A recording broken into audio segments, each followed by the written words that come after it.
इस वीडियो में मैं आपको एक इंतहाई अहम न्यूट्रिएंट के बारे में बताऊंगा जिसकी अगर बॉडी में कमी हो तो कोलेजन नहीं बन पाता। और ये विटामिन सी नहीं है, पहले विटामिन सी पे बात हुई थी। विटामिन सी भी कोलेजन मैन्युफैक्चरिंग में हेल्प करता है, लेकिन ये डिफरेंट है। अब कोलेजन असल में है क्या? कोलेजन वो प्रोटीन है जो टिश्यूज को आपस में जोड़ के रखती है। बॉडी की टोटल प्रोटीन का 35% हिस्सा कोलेजन है। इससे कनेक्टिव टिश्यूज बनते हैं, इसी से कार्टिलेज बनती, मसल्स, टेंडन्स, लिगामेंट्स। आंखें कोलेजन से बनती हैं, फैशिया इससे बनता है, वो कनेक्टिव टिश्यू जो मसल्स को आपस में होल्ड करके रखता है। बॉडी ऑर्गन्स फैशिया की वजह से ही अपनी जगह पे मौजूद रहते हैं, हिलते नहीं है, जो बॉडी के स्ट्रक्चर और पोस्चर को मेंटेन रखने के लिए जरूरी है। फिर हड्डियां और दांत भी कोलेजन से मिलकर बनते हैं। मतलब ये प्रोटीन बॉडी में हर जगह मौजूद होती है। और मेरा ख्याल है कि बहुत से लोग कोलेजन को बढ़ाने के लिए कोलेजन सप्लीमेंट्स खाते हैं, जबकि असल में वो एक बहुत इंपॉर्टेंट चीज मिस कर रहे होते हैं। इसका बॉडी में कोलेजन प्रोडक्शन पे डायरेक्ट इफेक्ट होता है। अगर आप अपने कोलेजन को बढ़ाना चाह रहे हैं तो जो सबसे अहम चीज है जिसके बगैर कोलेजन बन ही नहीं पाता है वो है कॉपर।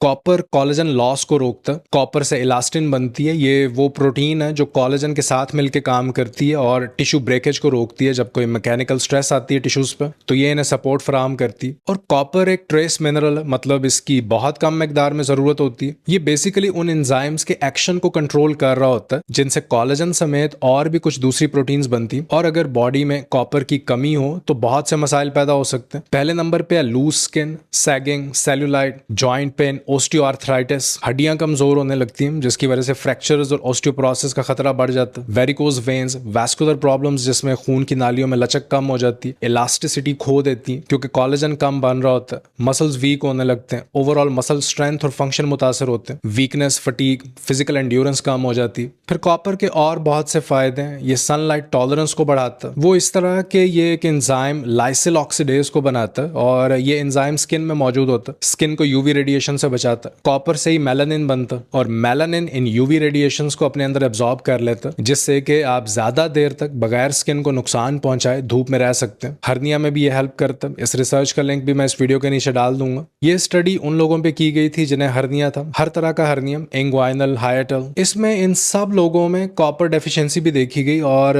हर्निया में टिश्यूज वीक हो जाते हैं। किसी भी हैवी चीज को उठाने पे, इवन खांसी आने पे दर्द होता है। Connective tissues wear and tear का शिकार हो जाते हैं। तो इसमें बेसिकली टिश्यूज अपनी स्ट्रक्चरल इंटेग्रिटी खो देते हैं, अपनी साख्त खोने लगते हैं और इन सब लोगों में कॉपर की कमी नोट की गई। अगर आपके जॉइंट्स वीक हो गए तो चांसेस है कि बॉडी में कॉपर की कमी है। कॉपर हाइड्रेशन को सही रखता है, पानी की कमी नहीं होने देता, खासतौर पे एथलीट्स में। ये ज्यादा देर तक बगैर रुके पानी के बगैर परफॉर्म कर पाते हैं। तो अब आप देखें इसमें muscles, connective tissues, joints, blood vessels, even lower back discs को कॉपर की जरूरत होती है। ये सब चीजें कॉपर को कोलेजन से कनेक्ट करती हैं। फिर एक और अहम पॉइंट, अगर कोई आयरन डेफिशिएंसी एनीमिया का शिकार है, आयरन की कमी है जिसकी वजह से खून की कमी हो रही है, और अगर कॉपर की भी कमी है तो आप इवन आयरन सप्लीमेंट्स भी ले रहे हैं तब भी एनीमिया का मसला हल नहीं कर पाएंगे, क्योंकि कॉपर रेड ब्लड सेल्स के साइज और शेप को कंट्रोल करता है। इम्यून सिस्टम के लिए बहुत ज्यादा जरूरी है। कॉपर मेलानिन प्रोडक्शन में इन्वॉल्व है, पीछे भी इसका जिक्र हुआ। मेलानिन स्किन पिगमेंट है, इवन बालों का रंग भी मेलानिन की वजह से ही होता है। तो कॉपर डेफिशिएंसी में premature greying of hair शुरू हो जाता है, वक्त से पहले बाल सफेद होने लगते हैं। कॉपर ब्रेन को सपोर्ट करता है, बॉडी के बैलेंस को बरकरार रखता है। अगर आप आंखें बंद करें और चक्कर आ जाए या बॉडी का तवाजुन बिगड़ता है तो ये कॉपर डेफिशिएंसी हो सकती है। इसकी मिसाल इस तरह है कि अगर नहाने के लिए शर्ट उतार रहे हैं और जो वो माइक्रो सेकेंड का मोमेंट होता है जिसमें आंखों के सामने अंधेरा आ जाता है या आंखें आप बंद करते हैं, अगर आपको चक्कर आता है तो ये कॉपर डेफिशिएंसी हो सकती है। कॉपर यूरिक एसिड को कंट्रोल में रखता है। कॉपर फ्लोराइड डिटॉक्सिफिकेशन में इन्वॉल्व है और फ्लोराइड आता है पीने के पानी से, और जितना ज्यादा बॉडी में फ्लोराइड होगा उतना ही कॉपर लेवल कम होगा। अब बात करते हैं उन फूड्स की जिनमें कॉपर पाया जाता है। इसमें liver, beef liver, chicken liver, sea foods खासतौर पर श्रिम्प्स, मशरूम्स, सेसमी सीड्स, तिल जिन्हें उर्दू में कहते हैं, शकरकंदी या स्वीट पोटैटो, सब्जियों में पालक, साग और दूसरी सब्ज पत्तों वाली सब्जियां, काजू, बादाम, खुश्क खुबानी, इन सब में कॉपर मौजूद होता है।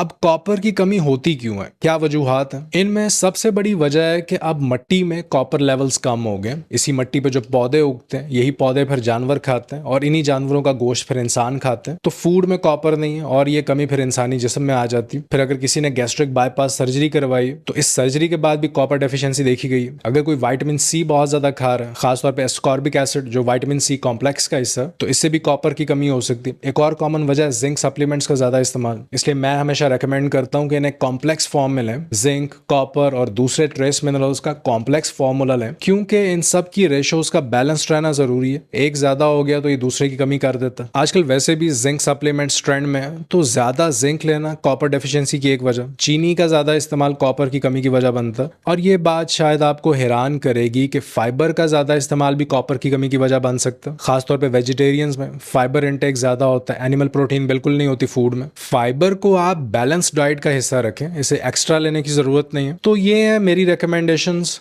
इस वीडियो के लिए इतना ही। अपना ख्याल रखिए। आपसे मुलाकात होती है नेक्स्ट वीडियो में। अल्लाह हाफिज।